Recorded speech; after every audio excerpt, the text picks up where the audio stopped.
నమస్కారం ETV news కు స్వాగతం. ముందుగా ప్రధాన అంశాలు. ఇరాన్ ఇజ్రాయెల్ మధ్య భీకర పోరు, మొసాద్ కేంద్ర కార్యాలయంపై క్షిపణుల వర్షం. ఇరాన్ సైనిక దళాల అధిపతి మృతి, టెహ్రాన్ను ఖాళీ చేయాలని ఇజ్రాయెల్ హెచ్చరిక. ఇజ్రాయెల్ భద్రతకు G7 దేశాల మద్దతు, ఇరాన్ అణుబాంబు కలిగి ఉండరాదని ప్రకటన. అణు సమస్యకు నిజమైన ముగింపు కావాలి, ఇరాన్తో చర్చలు జరిపే స్థితిలో లేనన్న ట్రంప్. విమాన ప్రమాదంపై 3 నెలల్లో నివేదిక, అన్ని అంశాలపై ముమ్మర దర్యాప్తు.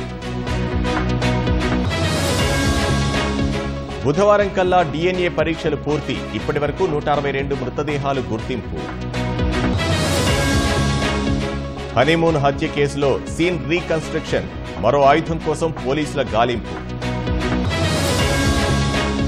ఉక్రెయిన్పై రష్యా భీకర దాడులు, 15 మంది మృతి, 116 మందికి గాయాలు.